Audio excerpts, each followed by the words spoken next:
Hello மக்களே 508வது எபிசோட்ல பேரலாம். போன எபிசோட்ல லூஃபியை தேடி டார்க்கிங் ரேலி வந்துட்டாரு. டேய் லூஃபி, இது உன்னோட சாய்ஸ் டா, நீ என்ன பண்ண போறன்னு சொல்லிட்டு லூஃபிட்ட கேட்டுக்கிட்டு இருக்காரு. உன்னோட ஃப்ரெண்ட்ஸை இந்த நிலைமையில நீ பார்க்க போறியா அப்படின்னு சொல்லிட்டு கேட்கறாரு. ஏன்னா லூஃபி இன்னும் வீக்கா தான் இருக்கான். அதை பத்தி தான் ரேலி பேசிக்கிட்டு இருக்காரு. உடனே லூஃபி அதை கேட்டுட்டு ஷாக் ஆகுறான். லூஃபின்னு சொல்லிட்டு ஹேங்காக் முன்ன வந்துகிட்டு இருக்க ஒரு பக்கம். ரேலி நீங்க என்ன சொல்ல வரீங்கன்னு சொல்லிட்டு ஒரு பக்கம் ஹேங்காக் ஆரம்பிக்கிறா. உன்னை லூஃபி ஸ்டாப் பண்ணிக்கிட்டு இருக்கான். நான் என்ன யோசிக்கிறேன்னா, உன் குரூக்கு இன்னும் சில விஷயங்கள் தேவைன்னு நினைக்கிறேன் அப்படின்னு சொல்றாரு அவரு. லூஃபியோட மனசும் அவனோட மைண்டும் வந்து இப்ப நடந்த அசம்பாவத்தை தான் மாட்டிக்கிருச்சு. இப்போ அவன் பாடியும் மனசும் வந்து இப்போ ஹீலாகி வெளியே வரணும். இப்போ அதான் முக்கியம்னு சொல்லிக்கிட்டு இருக்காரு. ஆனா என்னோட குருன்னு சொல்லிட்டு லூஃபி ஆரம்பிக்கான். ஆமாடா, கண்டிப்பா உன்னோட குரு வந்து உன்னை தேடி சபோடிக்கு வரத்தான் பாப்பாங்கன்னு சொல்றாரு ரேலி. ஏன்னா மெரைன் ஃபோர்டு விஷயம் மொத்த உலகத்துக்கும் பரவிருச்சு. ஆனா உன் ஃப்ரெண்ட்ஸ் எப்பனாலும் உன்னை தேடி வருவாங்கன்னு சொல்லிக்கிட்டு இருக்கான் ஒரு பக்கம் ரேலி. நான் அவங்களுக்கு சத்தியம் பண்ணி கொடுத்துருக்கேன், அதனால போய் தான் திருவேன், நான் சபோடிய தரப்பளிச்சுக்கு போவேன்னு சொல்லிக்கிட்டு இருக்கான் லூஃபி. ஆனா அதுக்கு ஒரு செகண்ட் சஜஷன் அவனுக்கு கொடுக்கவான்னு சொல்லிட்டு ரேலி ஸ்டார்ட் பண்றாரு. லூஃபி ஷாக் ஆகுறான். அவர் என்ன புது ஐடியா கொடுக்க போறான்னு ஒண்ணுமே புரியல. அப்புறம் வந்து கட் பண்ணி வெதரிய ஏரியாவை தான் கட்டுறாங்க. அது ஸ்கை ஐஸ்லாண்ட்ல ஒரு ஸ்மால் ஏரியா. அங்க ஃபுல்லா சயின்டிஸ்டா வாழ்றாங்க. அங்கதான் நாமி வந்து நான் வெதரை படிக்க போறேன்னு சொல்லிட்டு இருக்கா. அவளுக்கும் அந்த தகவல் தெரிஞ்ச உடனே அவ என்ன ஆனானே புரியல. அதுக்கப்புறம் ஒரு பக்கம் அந்த சயின்டிஸ்ட்லாம் நாமியை தேடி ஓடி வராங்க. இது உண்மையான்னு சொல்லிட்டு அவங்க ஒரு கேட்கறாரு. அந்த யங் லேடி வந்து இந்த ஐலண்டை விட்டு தப்பிக்க நினைக்கிறாளான்னு சொல்லிட்டு கேட்கறாரு. ஆமா, நான் அதை பார்த்தேன்னு சொல்றாரு அவரு. பார்த்தா பேக்ல எல்லாத்தையும் கட்டிட்டு நாமி ஜெட்டு மாதிரி ஓடிக்கிட்டு இருக்கா. ஒரு தாத்தா நில்லுங்காரு. அந்த தாத்தாவெல்லாம் அடிச்சு பறக்கூட்டு ஓடுறாவா. வெதரி ஐலாண்ட்ல இருந்து வேகமா தப்பிச்சு போய்கிட்டு இருக்கா. பலூன் டெர்மினல் அவ இறங்கிட்டா அப்படின்னு சொல்றாங்க ஒரு பக்கம். என்னன்னு பார்த்தா ஜெட்டு மாதிரி பேக் எல்லாம் தூக்கி போட்டுட்டு நான் கீழே இறங்க போறேன்னு சொல்லிட்டு மாசா வண்டி எடுத்துட்டு கிளம்புறாவா. பலூன் எல்லாம் ஹைஜாக் பண்ணிட்டு ஒரு ஹெவி லோடோட கீழே இறங்கி போயிட்டா சார்ன்னு சொல்றாங்க. பார்த்தா வண்டியை திருப்பிட்டு மாசா பறந்து போய்கிட்டு இருக்கா. அதுக்கப்புறம் அந்த வண்டி கண்ட்ரோல் இல்லாம சுத்திக்கிட்டு வேற திசையை நோக்கி போகுது. என்னன்னு பார்த்தா பலூன் கீழே போகுன்னு பார்த்தா வானத்தை நோக்கி பறந்து போகுது. திரும்பியும் வெதிரிய ஊருக்குள்ளதான் வருது. ஸ்ட்ரெயிட்டா ஒரு குரூவை நோக்கி வருது. எல்லாரும் தப்பிச்சு போகணும்னு சொல்லி நாமி கத்திக்கிட்டு இருக்கா. பார்த்து அந்த வண்டி ஜெட்டு மாதிரி வருது. ஸ்ட்ரெயிட்டா தரையில விழுந்து தரையில செதறுதா நாமி. தப்பிக்கன்னு நினைச்ச நாமி திரும்பி உள்ள வந்து விழுந்துட்டா. இதுதான் நடந்துச்சுன்னு சொல்லிட்டு ஒரு சயின்டிஸ்ட் சொல்றாரு. அந்த பொண்ணு இப்படி பண்ணுவான்னு நினைச்சு கூட பார்க்கலன்னு சொல்லிட்டு அந்த சயின்டிஸ்ட் பேசிட்டு ஷாக் ஆகுறாரு. எதுக்கு இப்படி பண்ணா? அவ தான் ஆசையோட இங்க வந்தா, ஒன்னும் புரியலன்னு சொல்றாங்க. அதுக்கப்புறம் என்ன பார்த்தா அங்க இருக்க சயின்டிஸ்ட்லாம் அவளை தூக்கி கிரைம்னு சொல்லிட்டு ஒரு இடத்துல தூக்கி அடைச்சிட்டாங்க. நாமியே கத்திக்கிட்டு இருக்கா. என்னை வெளியே விடுங்க, என்கிட்ட என்ன எடுத்தீங்களோ அதுல என்கிட்ட கொடுங்க, நான் சீக்கிரம் இதை எடுத்து விட்டு போகணும், என்னை இங்க இருந்து விடுங்கன்னு சொல்லிட்டு கத்திக்கிட்டு இருக்கா. உடனே கத்துறா, ஹாரடாஸ் எங்க, ஹாரடாஸ் எங்க, அவரை கூப்பிடுங்கன்னு சொல்லிட்டு எல்லா சயின்டிஸ்டும் கோவப்படுறாங்க. நீ பண்ண தப்புக்கு உனக்கு பனிஷ்மெண்ட் கொடுத்தே தீரணும், அதனால நீ இங்கே இரு, கேட்டு பக்லரு, உன் கதை முடிஞ்சிருச்சுன்னு சொல்றாங்க அவங்க. நான் எதுவுமே பண்ணலன்னு சொல்றான் நாமி, என்னை விட்டுருங்கன்னு சொல்லிக்கிட்டு இருக்கா. ஹேன்னு சொல்லிட்டு அந்த ஹாரடாஸே வராரு. மிஸ்டர் ஹேர்டாஸ்ன்னு சொல்லிட்டு பாத்துக்கிட்டு இருக்காங்க. கேர்ள் எங் கேர்ள் அப்படின்னு சொல்லிட்டு மாசம் வந்து நின்னுக்கிட்டு இருக்காரு. எதுக்கு நீ இப்படி வேகமா போன, ஒன்னும் புரியலையே அப்படின்னு சொல்லிட்டு அவர் கேட்கிறாரு. டடான்னு சொல்லிட்டு ஆரம்பிக்கிறாரு. உனக்கு இதை நல்லா பாரு, இந்த ட்ரிக்கை பாடுன்னு சொல்லிட்டு சடனா அந்த ட்ரிக் அந்த நாட்டை யூஸ் பண்ணி அவுக்கலான்னு பாத்துக்கிட்டு இருக்காரு. அடிச்சு பறக்கூட்டா நாமி. இந்த ட்ரிக்கெல்லாம் ஆல்ரெடி நான் பார்த்துட்டேன்டா, சும்மாறான்னு சொல்லிக்கிட்டு இருக்கா நாமி. என்ன இந்த இடத்த விட்டு வெளியே போக கூடு, நான் இந்த இடத்த விட்டு தப்பிச்சு போகணும்னு சொல்லிட்டு கத்திக்கிட்டு இருக்காவா. மிஸ்டர் ஹேரடாஸ் நீங்க நல்லா இருக்கீங்களான்னு சொல்லிட்டு கேட்கறானுங்க.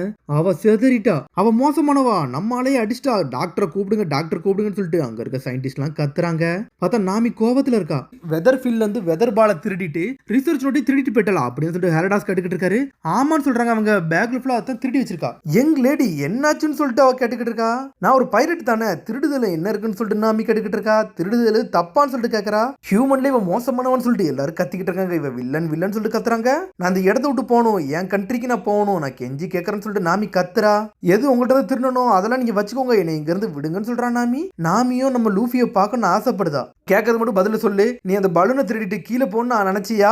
உன்ன மாதிரி சின்ன பொண்ணு புதுசா ட்ரை பண்றவெல்லாம் அந்த பலூனை எடுத்துட்டு போக முடியாதுன்னு சொல்றாரு. சொன்னோடனே நாமி அழுவுத மாதிரி போகிறா. நீ தான் அந்த ஊர்ல வந்து படிக்க போறேன்னு சொன்ன, எதுக்கு போகணும்னு சொல்றேன்னு சொல்லிட்டு அவர் கேட்டுக்கிட்டு இருக்காரு. சடனா அவ ஷாக்கில் அந்த கையை காட்டுறா. அந்த நியூஸ் பேப்பரை பாருங்கன்னு சொல்றாவா. உடனே அந்த நியூஸ் பேப்பர் எடுத்து படிக்க ஆரம்பிக்கிறாரு. அதுல வந்து ஒருத்தன் பேர் லூஃபின்னு போட்டிருக்கு பாருங்க, அது என்னோட ஷிப்போட கேப்டன் தான் அவரு அப்படின்னு சொல்றாவா. ஆமா, மெரைன் ஃபுட்ல ஒரு வார் நடந்துச்சு. ஒரு சின்ன பையன் முகிவர லூஃபி அங்க இருந்தான்னு சொல்லிட்டு கேள்விப்பட்டேன், அவன் தானே இவன் சொல்லிட்டு பாத்துக்கிட்டு இருக்காங்க. ஒரு பொடியை இவ்வளவு பெரிய ஆட்டம் ஆடுவான்னு நினைச்சு கூட பாக்கலன்னு சொல்லிட்டு பேசுறாங்க அவங்க. நானும் அவன் குரூல ஒரு ஆளு தான், எல்லாருமே செப்பரேட் ஆயிட்டோம் சில விஷயங்கள்னால ஒரு சண்டேல, அதனால திரும்பி அவனை நான் பார்க்கணும்னு ஆசைப்படுதேன். அவன் அண்ணன் அவன் கண்ணு முன்னாடி கொல்லப்பட்டிருக்கான், இப்ப அவன் தனிமையில இருப்பான்னு சொல்லிட்டு நாமி அழுதுகிட்டு இருக்கா. மொத்த குரூமே அவனை பார்க்கணும்னு ஆசைப்படுவாங்கன்னு சொல்லிட்டு நாமி தாரதரையா அழ ஆரம்பிச்சிட்டா. எனக்காண்டி சப்போர்ட் பண்ணுங்க, நான் அவனுக்கு சப்போர்ட் பண்ணணும், நான் அவனை பார்க்க போனோம்னு சொல்றாங்க. எங்க லேடி அழாத தான் சொல்லிட்டு செதறதானுங்க. சீக்கிரம் அந்த பொண்ணை வெளியே விடுங்கடான்னு சொல்லிட்டு சயின்டிஸ்டே பதறானுங்க. மன்னிச்சிருங்க எங்களேடின்னு சொல்லிட்டு கதவை துறக்கானுங்க. திறந்து அடுத்த செகண்ட் நாமி ஜெட்டு மாதிரி ஓட ஆரம்பிச்சிட்டா. நம்ம ஹேரடாஸை தூக்கிட்டு போய்கிட்டு இருக்கான்னு சொல்லிட்டு பாத்துக்கிட்டு இருக்காங்க. பார்த்தா ஜெட்டு மாதிரி ஓடி வாரா. இவ்வளவு தூரம் ஓடிட்டான்னு சொல்லிட்டு மிரண்டாங்க. சரி நான் போயிட்டு வரட்டான்னு சொல்லிட்டு தாட்டா காமிச்சிட்டு போய்கிட்டே இருக்கா. என்னடா இவ அழுதானே நம்ம நம்பிட்டோமே, நம்மளாலேயே வந்து ஹோஸ்டேஜ் தூக்கிட்டு போயிட்டாலும் சொல்லிட்டு ஷாக் ஆகுறாங்க. விடக்கூடாது வாங்கடான்னு சொல்லிட்டு ஜெட்டு மாதிரி ஓடிக்கிட்டு இருக்காங்க. லூஃபி கொஞ்ச நேரம் ரெடா உன்னை தேடி நான் வரேன், உனக்காண்டி சப்போர்ட் பண்ண நான் இருக்கேன்னு சொல்லிட்டு வேகமா ஓடி வந்துகிட்டு இருக்கா நாமி. ஆனா அழுதுகிட்டே வாரா. எதுக்கு எங்களடி நீ அழுதுகிட்டே வர அப்படின்னு சொல்லிட்டு ஹெரடாஸ் கட்டிக்கிட்டு இருக்காரு. வாய மூடுன்னு சொல்லிக்கிட்டு இருக்கா நாமி. ஆனா ஜெட்டு மாதிரி ஓடுறாவா. அதுக்கப்புறம் விண்டர்லேண்ட் ஃபியூச்சர் பால்டிமோர் தான் காமிச்சிக்கிட்டு இருக்காங்க. வேகா பங்கு அந்த ஊர்ல தான் பிறந்திருப்பாரு. அவரோட மெக்கானிக்கல் ஐலாண்டை தான் காட்டுறாங்க. தாத்தா இதை பாருங்க, தாத்தா இதை பாருங்கன்னு சொல்லிட்டு பேரனும் தாத்தாவும் சேர்ந்து ஃபன் பண்ணிக்கிட்டு இருக்காங்க. தாத்தா ஒரு புது ஆள் வந்திருக்காங்க, இதை பாருங்கன்னு சொல்லிக்கிட்டு இருக்காங்க. தாத்தா நான் வேற யாரையோ ஒரு தாத்தரை பார்த்தேன்னு சொல்லிட்டு அந்த பையன் பேசிக்கிட்டு இருக்கான். பார்த்தா தாத்தா சம்பந்தம் எல்லாம் பேசிக்கிட்டு இருக்காரு. டே நீ பார்த்தது சும்மா இருக்கும் பிரம்மையா இருக்குன்னு சொல்லிட்டு பேசுறாரு. சடனா மேல இருந்து இவனை ஒருத்தர் உடைச்சிட்டு வரான். அது நம்ம பிராங்கி தான். கிராண்ட்பா நான் என்னோட ஃப்ரெண்டை பார்க்க போகணும், சீக்கிரம் எனக்கு ஒரு ஷிப்பை கொடுங்க, நான் இங்க இருந்து கிளம்பணும்னு சொல்றான் பிராங்கி. என்னடா சொல்ற, அதெல்லாம் என்னால முடியாதுன்னு சொல்லிக்கிட்டு இருக்காரு அவரு. இந்த ஐலாண்ட்ல ஷிப்பே கிடையாதுடா, சப்ளைஸ் எல்லாமே லைனர் மூலியமா தான் வரும், நேவி ஷிப் மூலியமா தான் வரும்னு சொல்றாரு அவரு. அது எப்போ ஒரு நேவி ஷிப் வரும், நான் போகணும்னு சொல்லிக்கிட்டு இருக்காம. டே போன வாரம் தான்டா வந்துச்சு, இன்னும் 3 வாரம் இருக்குன்னு சொல்றாரு. 3 வாரம்ல என்னால வெயிட் பண்ணவே முடியாது, என் ஃப்ரெண்டை பார்க்க போகணும்னு சொல்லிட்டு கத்திக்கிட்டு இருக்கான் அவன். இந்த இடம் ஃபுல்லாமே திக்க ஐஸால இருக்கு, உன்னால வந்து தப்பிக்க கஷ்டம் தான்டா, ஐஸ் பிரேக்கர் எக்யூப் பண்றதா தான்டா இங்க இருந்து உன்னால உடைச்சிட்டு போக முடியும்னு சொல்றாரு அவரு. சீக்கிரம் நான் வந்து ஒரு ஷிப்பை ரெடி பண்ணணும், அப்பனத்தை என்னால தப்பிக்க முடியும்னு சொல்லிட்டு பாத்துக்கிட்டு இருக்கான்.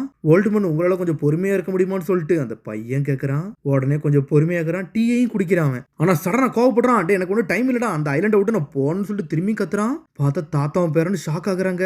லூஃபி தான் ஞாபகத்துக்கு வர்றான். என் ஃப்ரெண்டு அங்க தனியா இருக்கான், அவன் கூட நான் இருக்கணும்னு சொல்லிட்டு பிராங்கி கோவப்படுறான். ஓல்ட்மன் என்னாச்சு, என்ன ரீசனுக்காண்டி இப்ப போகணும்னு நினைக்கிறீங்கன்னு சொல்லிட்டு அந்த பையன் கேட்டுக்கிட்டு இருக்கான். பிராங்கி உடம்புலாம் ஒரு மாதிரி செய்ய ஆரம்பிக்கி. எனக்கு இப்பதான் ஞாபகம் வருது, வேகா பங்கு லெபார்ட்டரியில வந்து ஐஸ் பிரேக்கர் இருக்கு, ஆல்ரெடி அதை டெவலப் பண்ணி வச்சிருந்தாரு, ரொம்ப நாளைக்கு முன்னாடி உள்ளது, அது ஒர்க் ஆகுதான் தெரியலன்னு சொல்றாரு அவரு. பார்த்தா தெரியாதனமா உளறிட்டாரு. எனக்கு இது போதும், அதை நான் திறக்க போறேன்னு சொல்றான். டே அந்த இடத்துக்குள்ள போக கூடாதுன்னு சொல்றாரு தாத்தா. இதை ஏன்ட்ட விடு, இதை நான் பாத்துக்கிட்டேன், நானே ஒரு ஷிப் ரிஸ்ட் பண்ணுதான், இது எல்லாத்தையும் நான் ஹேண்டில் பண்ணிக்கிட்டேன்னு சொல்லிட்டு ஜெட்டு மாதிரி ஓடுறான் பிராங்கி. வெளியவோ குளிருது, ஆனா வேகமா ஓடிக்கிட்டு இருக்கான். டே ஒரு இன்ட்ரூடர் வந்துட்டான்டா, வேகா பங்கு லெபார்ட்டரிக்குள்ள உள்ள வந்துட்டான்னு சொல்லிட்டு நேவி போர்ஸுக்குலாம் எல்லா தகவலும் வந்துருச்சு. பார்த்தா நம்ம பிராங்கி உள்ள போனோன்னே நிறையனுக்கு மொத்த பேருக்கு தெரிய ஆரம்பிச்சிருச்சு. போலீஸ் நேவி எல்லாருமே துரத்த ஆரம்பிச்சிட்டாங்க. செக்யூரிட்டியை ப்ரோக் பண்ணோன்னே பாஞ்சுக்கிட்டு வரானுங்க. அட்டாக் பண்ணலாம்னு ஆரம்பிக்கான். ஆனா நான் ஷூட் பண்ணக்கூடாதுன்னு சொல்லிட்டு வேகமா ஓடிக்கிட்டு இருக்கான். இந்த லெபார்ட்டரியில் அப்படி என்ன தாண்டா இருக்கு, இதை திறந்துக்கேண்டா இந்த வரத்து வராங்கன்னு சொல்லிட்டு பாத்துக்கிட்டு இருக்கானுங்க. பார்த்தா இந்த வேகா பங்கு தாண்டா எல்லா சயின்ஸ் லெபார்ட்டரியும் அவர் தாண்டா ஹெட்டா இருந்தாருன்னு சொல்லிட்டு இந்த தாத்தா பேசியிருந்திருப்பாரு. அவர் நினைச்சு நாங்க பெருமைப்படுறோம், அவரே எங்களுக்கு பெரிய பொக்கிஷன் தான் சொல்றாரு தாத்தா. வேகா பங்கு பத்தி ஒன்னொன்னா சொல்றாரு. அந்த மலையை பாருடா பாக்கே வித்தியாசமா இருக்குல்ல, அதுக்கெல்லாம் காரணம் வேகா பங்கு தான் சொல்றாரு அவரு. இந்த மாதிரி உன்னை பார்த்ததே இல்லைன்னு சொல்லிட்டு பிராங்கியும் சொல்றான். சின்ன பையனா இருக்கல, இந்த ஏரியால ஃபுல்லா குளிரா இருக்குன்னு சொல்லிட்டு ஒரு பெரிய அனிமலையே உருவாக்க நினைச்சா, அந்த ஃபாரஸ்ட் மாதிரி உருவாக்க நினைச்சாண்டான்னு சொல்லிட்டு இருக்காரு அவரு. ஆனா அது இன்கம்ப்ளீட்டாவே இருந்துச்சுன்னு சொல்லிட்டு இருக்காரு தாத்தா. அந்த விலங்க வச்சு இந்த ஊருக்கே வந்து ஹீட்டிங் இதை கொண்டு வரலாம்னு பிளான் பண்ணாருன்னு சொல்லிட்டு இருக்காரு அவரு. ஏகப்பட்ட ஐடியா வந்து அவருக்கே சில நேரம் ஒர்க் ஆனதுன்னு சொல்லிட்டு இருக்காங்க. சில நேரம் டெக்னாலஜியும் காசும் வந்து சில விஷயத்தை பண்ண முடியாம ஆக்கிரும், அதுவும் ஒரு காரணம் சொல்லிக்கிட்டு இருக்காரு அவரு. அந்த கதையை சொன்னோன்னே அவன் அழ ஆரம்பிச்சிட்டான். ஆனா எப்பவுமே அவருக்கு நாங்க வெயிட் பண்றோம்னு சொல்லிட்டு தாத்தா பேசிக்கிட்டே இருக்காரு. எப்பவுமே இந்த லெபார்ட்டரிக்குள்ள போக கூடாது, ஏன்னா செல்ஃப் டிஸ்ட்ரக்ஷன் பட்டன் அதுல இருக்குன்னு சொல்றாரு அவரு.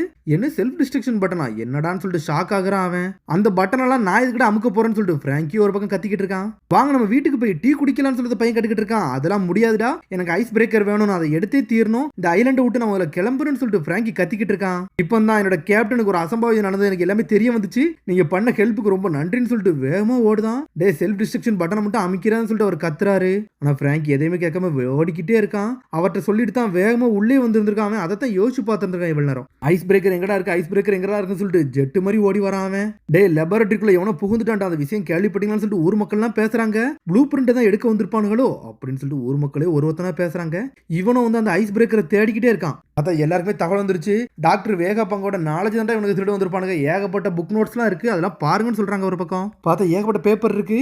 அடே இந்த சின்ன வயசுலயாடா இதெல்லாம் கிளியர் பண்ணி வச்சிருக்காரு, இதெல்லாம் வேற லெவலா இருக்கடா, இது என்னடா ஒவ்வொரு எக்ஸ்பிரிமெண்ட் சூப்பரா இருக்கடான்னு சொல்லிட்டு ஒவ்வொன்னையும் பாத்துக்கிட்டு இருக்கான் பிராங்கி. அதுக்கப்புறம் பார்த்தா ஒரு பைரட் மார்க் போட்டு ஒரு பட்டன் இருக்கு. சடனா என்னடா இதுன்னு சொல்லிட்டு அமுக்க தான் செய்யறான். மொத்த லெபார்ட்டரியுமே செதறிடுச்சு. அவர் ஆல்ரெடி சொல்லியிருப்பாரு, டே அந்த லெபார்ட்டரியில் அந்த பட்டன் அமுக்காதான்னு சொல்லிட்டு ஸ்ட்ரெயிட்டா போய் அமுக்குதான், துண்டு துண்டு ஆயிட்டான். பட்டனை மட்டும் அவன் தெரியாம அமுக்கிட்டோம்னா அது என்னோட ஃபால்ட்டான்னு சொல்லிட்டு கேட்கறான் அவன். ஆமாடா அது உன்னோட ஃபால்ட் தான் சொல்லிட்டு அவங்க ஆல்ரெடி சொல்லியிருந்திருப்பாங்க. என்னன்னு பார்த்தா முட்டாள்தனமா அந்த பட்டன் அமுக்கி அந்த இடத்தையே வெடிக்க வச்சிட்டான். அதோட இதாக கிடைச்ச எபிசோட சந்திப்போம். மறந்துடாம சப்ஸ்கிரைப் பண்ணி ஷேர் பண்ணி கமெண்ட் பெல் பட்டன் அங்கே மறந்துடுங்க. See you, bye.